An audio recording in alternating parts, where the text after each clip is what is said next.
Hello, everyone, and welcome back to an all new episode of The Financial Confessions. It's me, your host, Chelsea Fagan, founder and CEO of The Financial Diet and woman who loves to talk about money.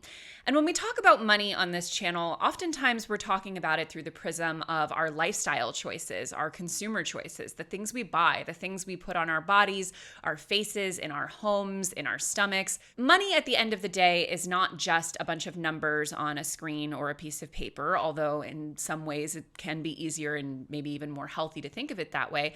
It's also in many ways a living, breathing thing that both informs and controls the choices we make. And a lot of the messaging around us, aside from just sort of generally being built to separate us from our money, is also often teaching us extremely bad and untrue narratives about the way we live and the things we buy.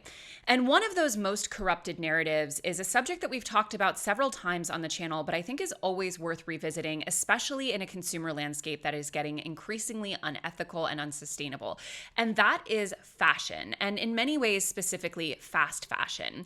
The way that we shop for clothes, how many clothes we own, how long we own our clothes for, all of these things have radically changed over the past decades and the past 100 or so years. But especially in the past decade or so, we have seen a kind of hyper-normalization of this fast fashion landscape that has expanded well beyond anything that someone living even probably 50 years ago could have ever predicted. We've done videos, for example, on the way that Shein is in many ways representative of the absolute worst of the industry, but we've also done videos that talk about how it's not just a Shein localized problem. There are many, many brands, both ones that we recognize as fast fashion and also ones that we may not guess would be, who are part of this problem. And in many ways, social media, as we've discussed, drives this constant need to consume more, to show off, to never be caught wearing the same thing twice, which again is a luxury that only probably literal royalty would have ever had in the past, and maybe not even them.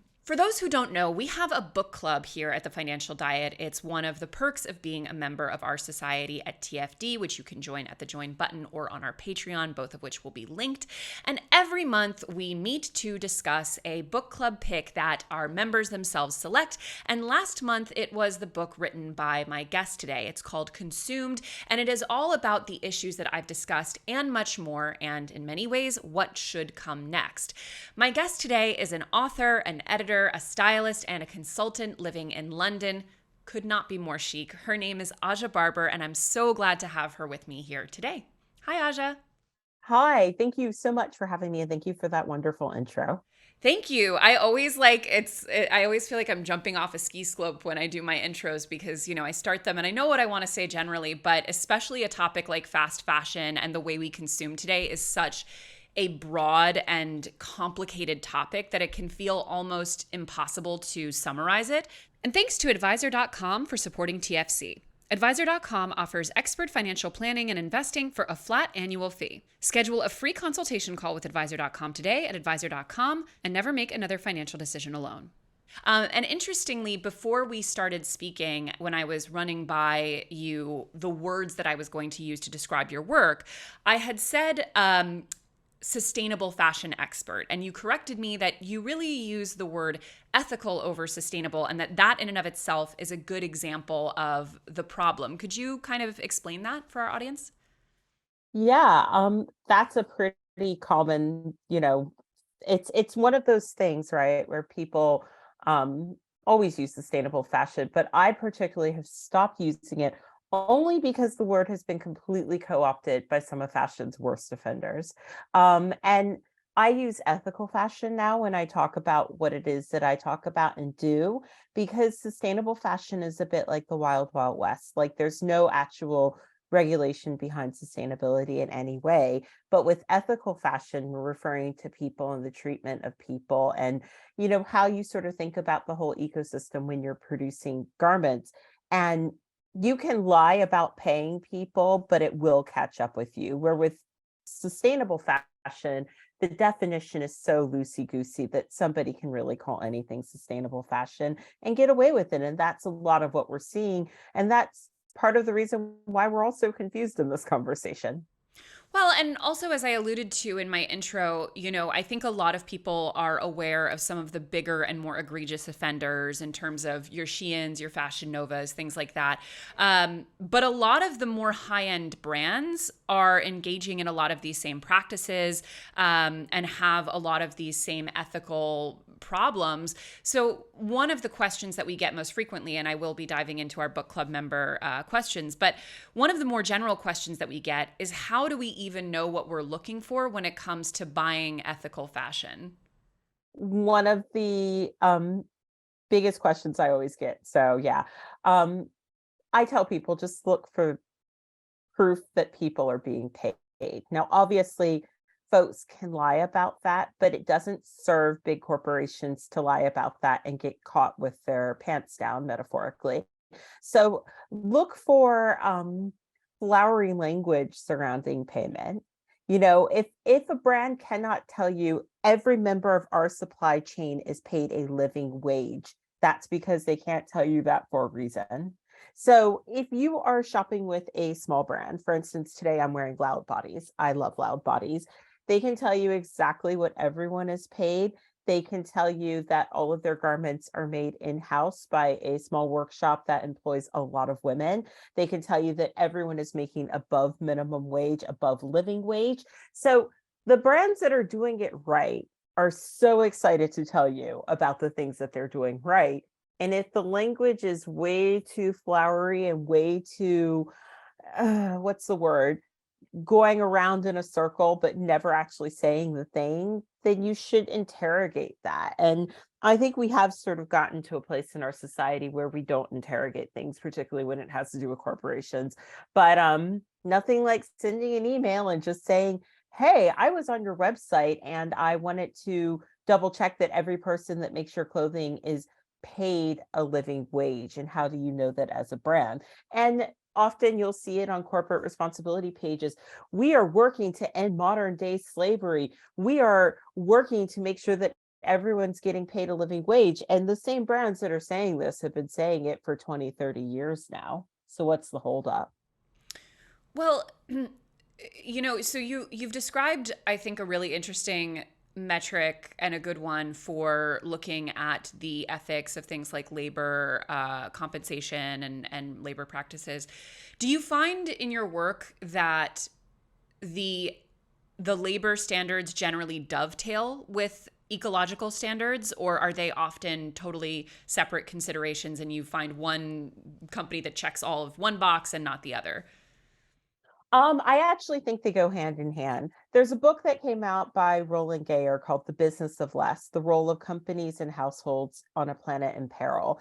And one of the points that the book makes is that paying fair wages within a supply chain is intrinsically linked to fighting the climate crisis. Mm. So, one of the things that I talk about a lot on my platform is overproduction. One of the ways you curb overproduction is by paying fair wages to everyone.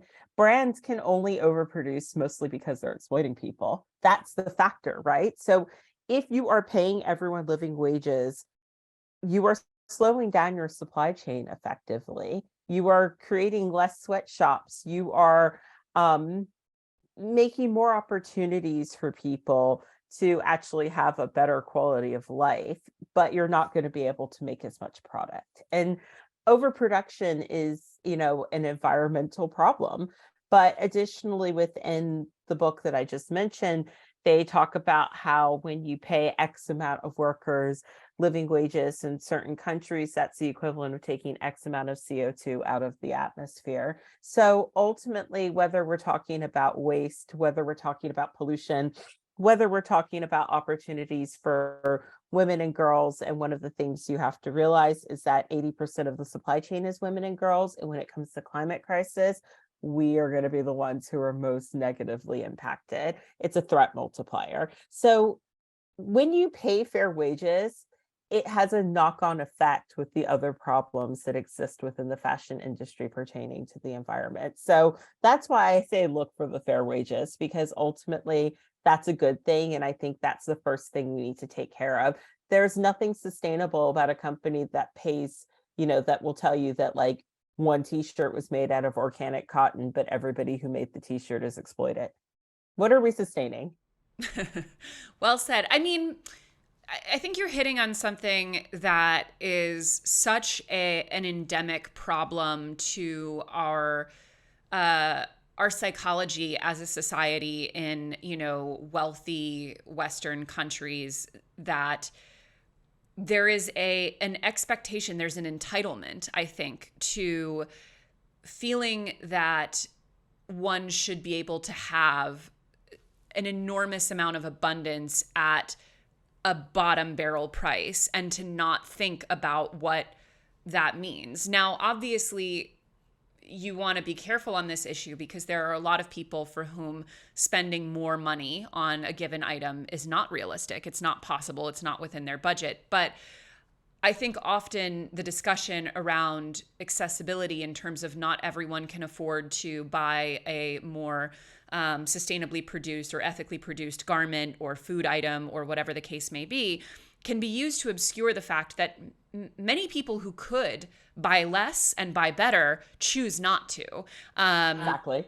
And I do, I think for a lot of people, the move away from something like fast fashion has to, at its core, be a move away from the perception of that endless cheap abundance. And I'm interested, as someone who's made this their work, did you always have that perception, or was it something that you sort of had to unplug yourself from?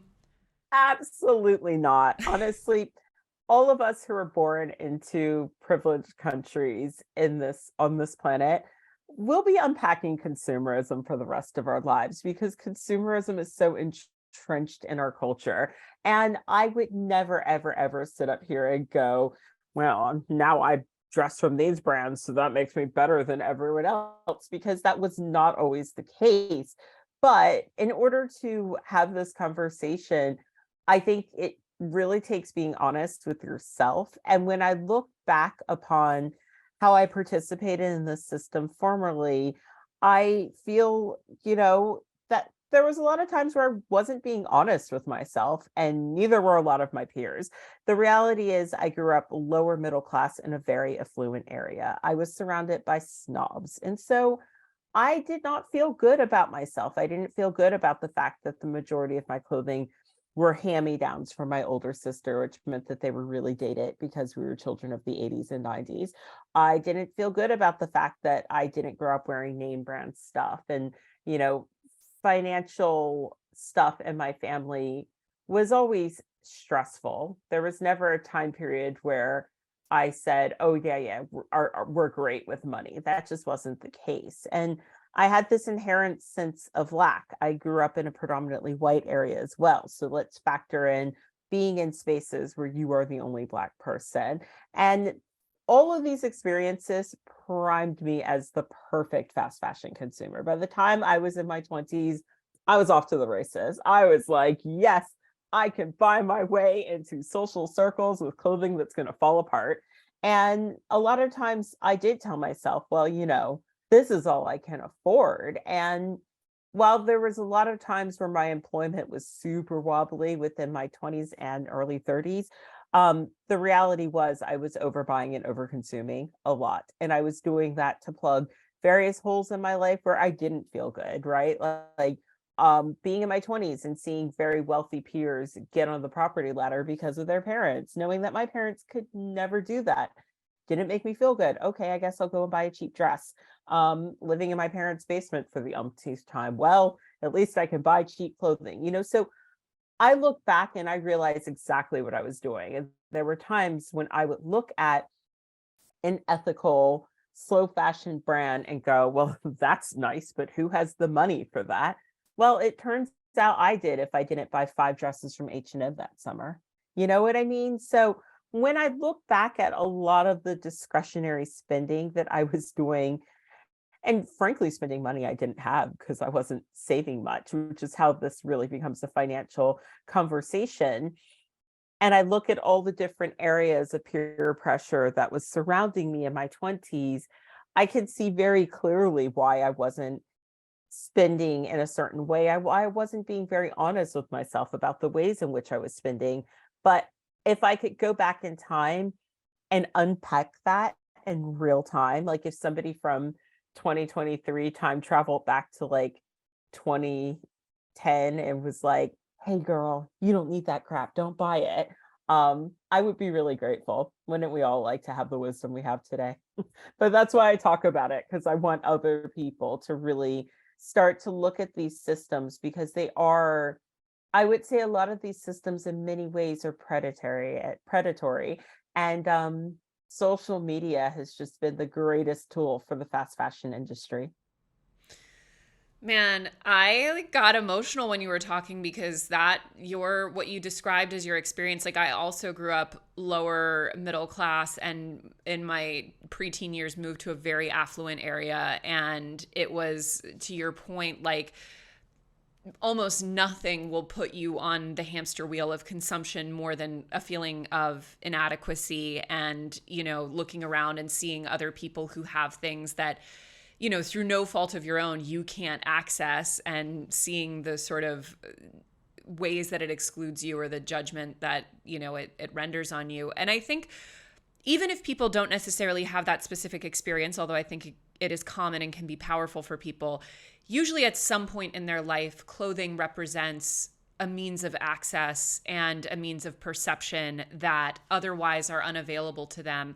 And fast fashion can be sort of a cheat code or a shortcut to that. I'm thinking, for example, that Yes.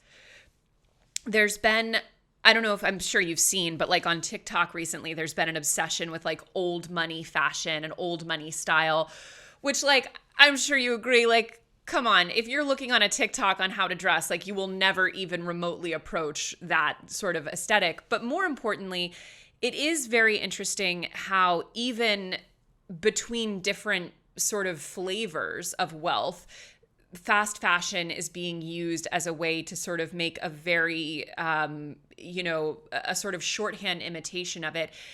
And I wonder, for a lot of people who might be, let's say you're someone who just happens to be aesthetically attracted to the like coastal grandmother waspy style, country club style, Ivy League style, what have you, which no judgment. But how do people kind of differentiate between this is a style that I'm very interested in, and curating, personal style is an important form of self-expression, versus I am sort of poisoning myself to some extent with the constant aspiration towards a lifestyle or aesthetic that isn't mine?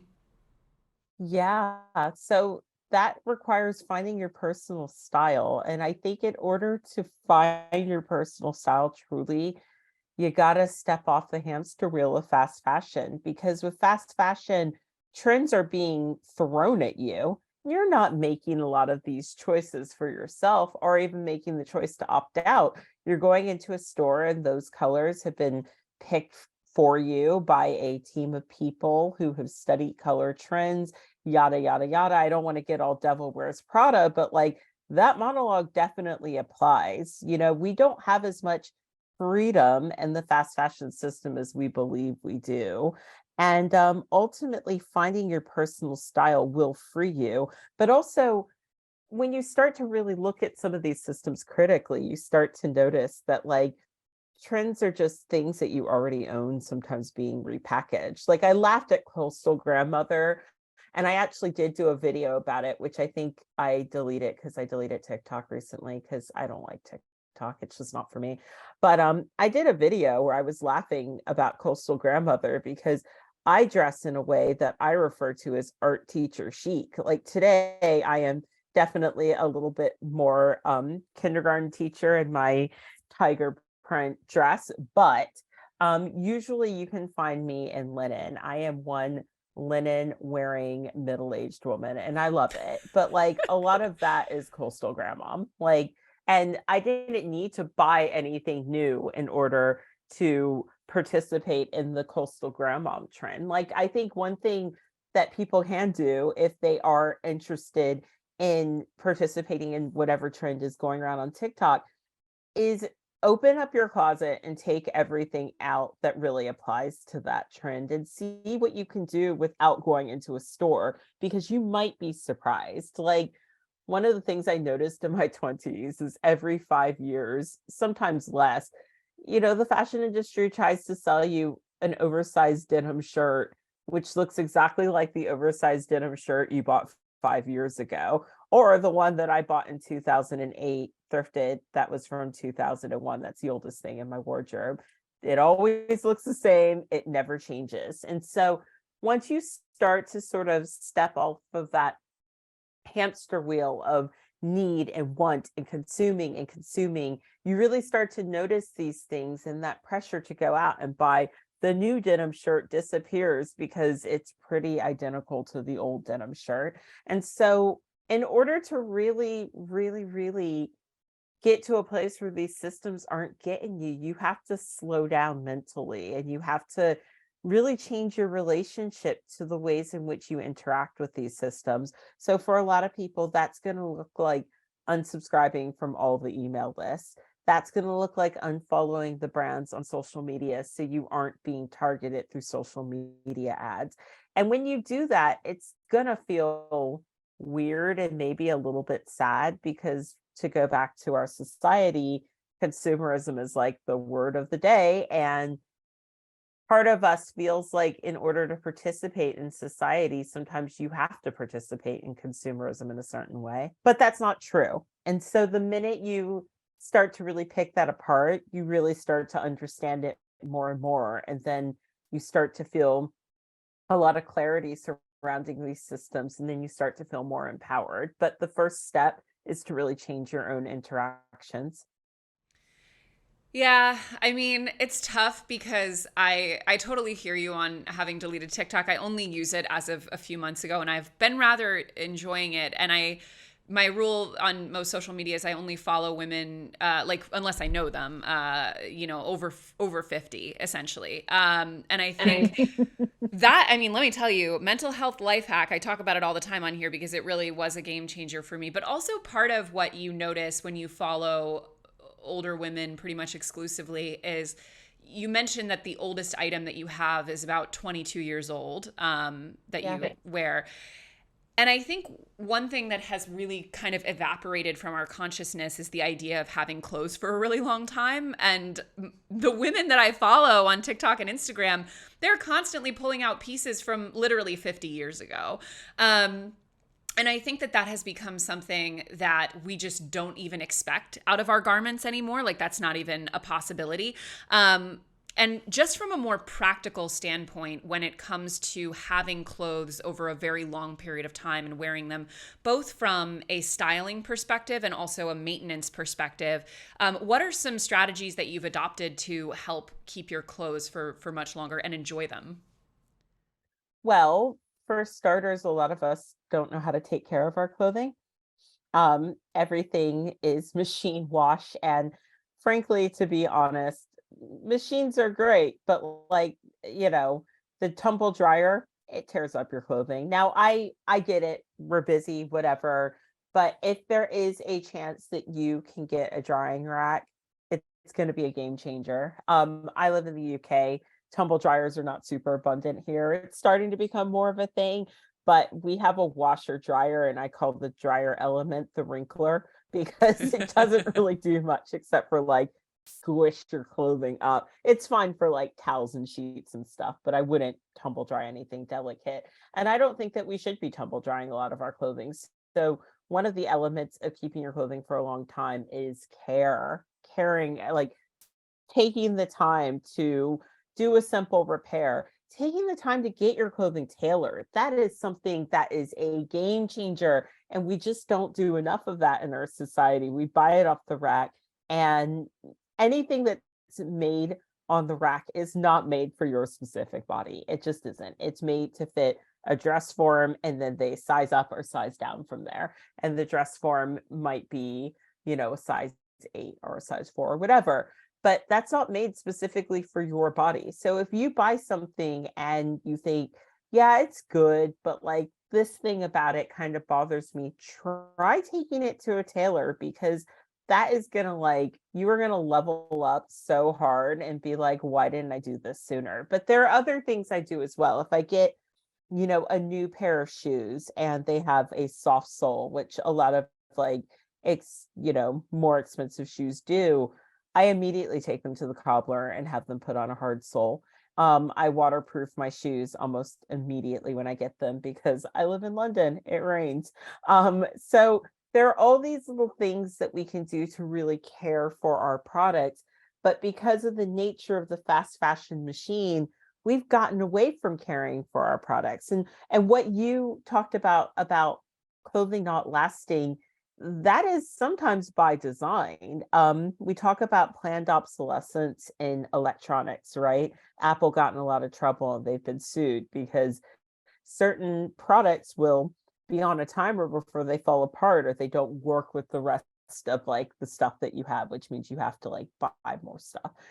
Clothing, same thing in the fast fashion industry. A lot of things are not being built to last, and that's happening because they want you to continue to buy. They want you to be in a buying cycle. A lot of people talk about the Vimes boot theory, but they use it in the wrong way, particularly in defending fast fashion. So the Vimes boot theory comes from a Terry Pratchett book, and Samuel Vimes is a man who needs these boots for work, and he can only afford the boots that cost $20. The $100 pair of boots is far more expensive, but it will last him for years, where the $20 pair of boots lasts him for months and he can't get the $100 pair. So he's stuck in this buying loop. Now, people do use that when they're justifying Shein hauls, and it doesn't work because Vimes would not have shopped at Shein if he had the $100.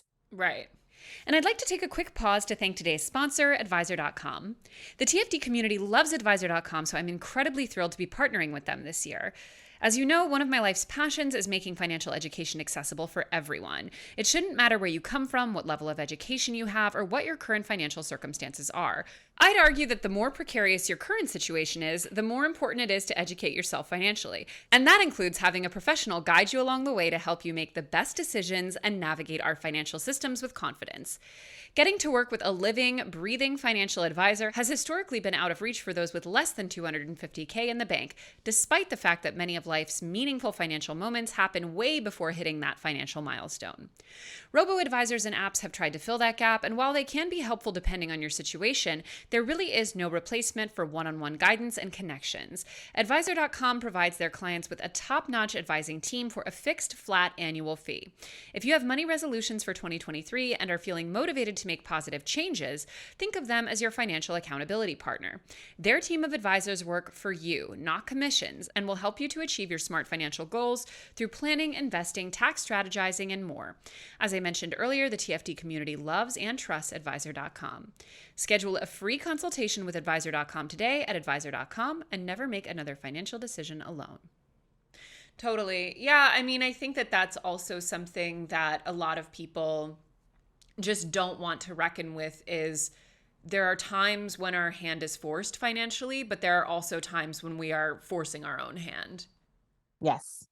Yes. And I had to be honest with myself about when I was younger and how I was buying from a place of inadequacy and it wasn't bringing me joy. I mean, I even think back like when I was 18, I wanted a Birkin bag and I had read about it in like Glamour magazine. This was before Sex and the City. I'm really dating myself, but I decided I really wanted a Birkin bag. And today, I think Birkin bags are ugly. I do. I wanted it because I wanted what it said about me, that I was this person who knew about the thing far before it was on a TV show, who got on the wait list. So I actually put myself on a wait list for one. I thought by the time I'm out of school, I'll be working in a high paying job. Haha, jokes on me, recession. And then I'll have the money for this expensive bag. And when I was at that age, they were $5,000, which honestly,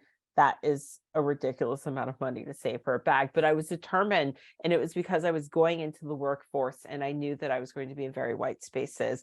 And I wanted a bag that said, don't mess with me or whatever. But today, when I look at them, they're really not my style or taste. And so when we can sort of look at past purchases and needs and wants and desires and ask ourselves, what is behind that? You know, a lot of times I didn't want to repeat an outfit or wear the same outfit twice. came from being teased about my clothing when I was in elementary school, or having some little snot-nosed kid say to me, like, oh, do you wear the same pair of jeans because your family is poor? Stuff like that really gets in here. And I think we don't really realize how much it negatively impacts us when we're an adult with credit cards and stuff. Ugh, tell me about it. So as promised, Consumed was our book club pick of last month. So we have a lot of questions from our book club members beyond the awesome conversation that they had. Okay. What is the best way to handle plus size manufacturing as a math problem? i.e., brands often charge more for plus size clothes because they, quote, cost more to make. How could they change this? Um, I think that that is a little bit unethical, to be honest, for brands to do that. Not every brand does that. Some brands do. I don't agree with it. The truth of the matter is, do you charge less money for a smaller person's clothing? No, you factor in the price of the plus size garment in your entire line. That's what you do. You don't charge people more money for being plus size.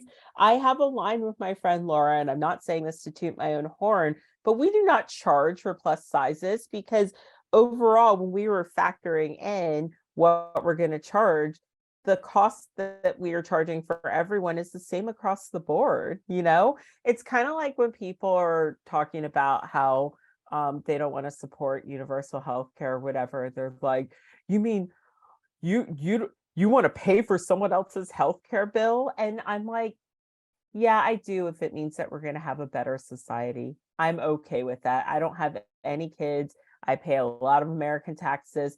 I want my taxes to go to school and people having a good livelihood. And I think we need to start looking at societal issues as, oh, instead of that person problem, like, why aren't we taking better care of ourselves? So no, I would not buy from a brand that charged more for plus sizes. I am plus size, and in my own line, I don't do that. So unfortunately, I think brands need to figure out a different way of doing business. If it means you're upping the price a little bit across the board, then it's worth it to be inclusive. So that's my answer to that. Not to bash anyone that has to do that, but I don't agree with it. Well, if there's one thing that everyone is encouraged to do on this show, it's toot their own horn. So, what's the name of your line?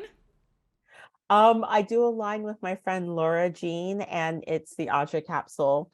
We have a couple of, I've been doing it since 2019, but pandemic and supply chain means that we are just introducing like 3 pieces at a time. So we have a few dresses and we have some knitwear, and everything is made by people that are paid well above living wage, which means that like nobody's getting rich here, but that's okay. We're creating nice clothing that we like and paying people fairly. Obsessed. That will be linked. Okay. I've seen many MLM structured companies pop up in the past decade that tout fair wages and ethical production practices. However, they still run on the premise of throwing parties to get your friends to buy more as a way to help those who make the clothes. Sometimes they can feel pretty white saviorish and they still push consumption. Are these businesses at least a step in the right direction, or are they doing more harm than good? Oh, yeah, I'm in the more harm than good category there. I do talk about this a little bit in Consumed. I think that we've all been in that position where you get invited to a party and then before you know it, you're buying a little pouch that, you don't really need because you want to support someone's business. That is Yeah, I just think it's a little bit of extortion in my opinion. And I'm fine with like throwing a little money here, there, everywhere, but I generally try and avoid those parties because I do think it's doing more harm. And you see this harm translate into the supply chain. Every time I go into a charity shop in my local town where I'm from, I see a whole bunch of LuLaRoe now, a whole bunch, a lot. It's impossible to go in and not see LuLaRoe, and then of course Shein. And I know exactly what's happening with the LuLaRoe stuff. People are getting into the business, realizing that maybe it's not great, and then they're dumping all that on charity shops, or people are buying from their friends and doing it to be nice and then putting it straight into the charity shop bag. But like, this stuff is negatively aiding in the problems that we talk about and consumed. Mm. We got a lot of questions about basically how to buy sustainable long-term stuff when your body is likely to change quite a bit over the next few years, like notably, for example, people who might be having kids, etc. Yeah. I get this question a lot, and I'm definitely in that category. I don't have kids, but I have uterine fibroids, and it's not great around the waist. I don't think I'll ever wear anything with a hard waistline again. And the thing that I mean, particularly my style really works in this way because I talked about how I dress like an art teacher, which means that I do tend to wear a lot of like floaty shapes and whatnot. um, I'm all for a relaxed jean. I have some skinny leg jeans, they're fine, but I have found my perfect denim and I just stick to that.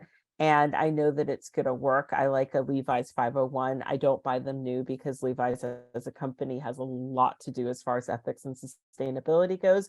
But guess what? They overproduce, which means that you can always go on eBay and find your size in Levi's. Always, always, always. You don't have to buy it new. Somebody else is selling it. So I hate to go back to finding your personal style again, but when you realize that your body is fluctuating and whatnot, I think your style should adapt to that. And that's one of the things that my Laura jean collection is about. A few of the dresses are dresses where they've sort of got two sizes built into it, because I definitely went through that when I was in my 20s. Everything was quite fitted, and then if I changed size, was pretty much like, well, time to give that away or resell it or whatever. And I just got very, very tired of that. So I kind of started to really adapt my style for my body, which means, like I said, I never wear anything if it's not an elastic waistband these days. And I think there's nothing wrong with that. But I also think we as a society are becoming more relaxed in our style as well. And this was happening before the pandemic, but I think the pandemic really locked it in. So you had like the rise of athleisure, right? And then we went into a pandemic where we were in lockdown. So I don't see a lot of style going back to the rigidness that was there post pre-COVID. And I think you got to cut yourself a little bit of slack, but also when you're buying something, think about like, okay, but is this going to fit if I gain 20 pounds? And if it isn't, ask yourself, is this something I want to invest this amount of money in? I think that's the reality. I mean, I love an empire waist for a lot of reasons, and part of that is the days when I'm feeling very bloated, no problem, no sweat. I can still wear the garment. Plus, it has that Jane Austen chic. It does. Um, a lot of people asking if it's unethical to like upcycle clothes from thrift shops. Yeah, yeah, okay.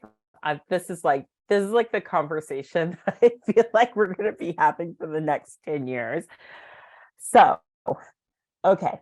If it's a plus size piece and it's trendy and you know that somebody would walk into that their store and think this is a fine, don't buy it and upcycle it. Okay. That's a shitty thing to do because we know that plus sizes are not super abundant. We know that. So like I'm plus size and I buy the majority of my clothing secondhand online because the chances of going into my local charity shop and actually finding something in my size are slim to none. I will find something maybe once every 6 months. And I live in London where like we've got some really good charity shops, but also charity shops aren't as good as they were 20 years ago because of fast fashion watering down the quality of everything. So I think a lot of people do believe that like Depop sellers and people reselling are ruining charity shops, but fast fashion is ruining your charity shop.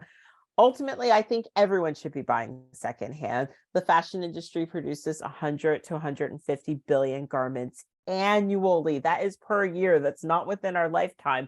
Meanwhile, the population on this planet is just hitting 8 billion people.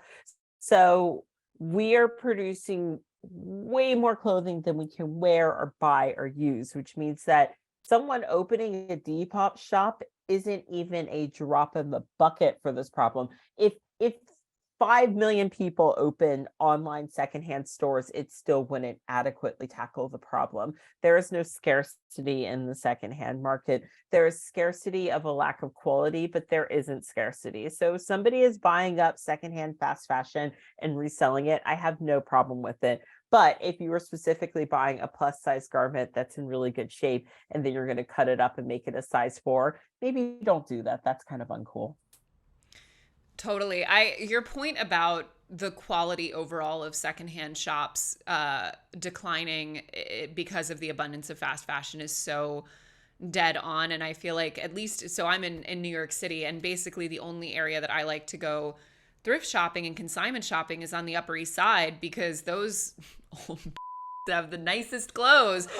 Yes, And they yes. like, truly, like, the kind of stuff, and I always tell people, I'm like, please go to the neighborhoods with rich old people specifically, because they bought really good stuff. They've kept it forever. They kept it in impeccable quality. Like, I'll get like St. John jackets there for under $100. Like, and you are just not finding that in almost any other neighborhood in New York City. That's King's Road in London, by the way, everyone. King's Road. If you go to like Shoreditch, you're just going to get like ripped off. Although last time I was in Shoreditch, I did find a pair of Saint Laurent shoes that were really beautiful, but too big for me in a charity shop. Now I want to go to the Upper East Side and spend a day browsing. Okay. How do we turn this complex issue into an elevator pitch for our friends when fast fashion comes up in conversation? I would love to share the knowledge that I got from the book, but I'm struggling at how to synthesize it into a short conversation. Change how you hang out with your friends. So one of the questions that we just talked about was multi-level marketing, right? That's a hangout. That's like a come to my house, have some food, and then like buy some stuff you don't need, right? You have to change how you hang out with your friends. For a lot of us, we were socialized to think that like going to the mall or going shopping with your friends was one way to like hang out and spend quality time, but it doesn't necessarily have to be that. My best friend and I think we're both sort of coming off of like the fast fashion boat together. And it's really beautiful about our friendship. I feel like when one of us goes in a direction, the other one just sort of follows with nary a conversation. But we've been friends for 15 years. So it's taken a while to get to that place. But we both sort of came off the fast fashion boat together, and it was just sort of like an overnight switch. We just kind of started spending a bit more money on our clothing and realizing, ooh, maybe we don't want to go to H&M or Target. Maybe we just want to like go for a hike. Maybe we want to actually go to like all the movies that we want to see instead of like buying fast fashion. And then the real one, maybe we want to volunteer together. Volunteering with your friends is such a twofer. It's just like you get that hangout in, you do something good, do something fun. Volunteer with your friends in a charity shop. Oh, wow. Charity shop volunteering was a crucial part of me really seeing this conversation for what it is.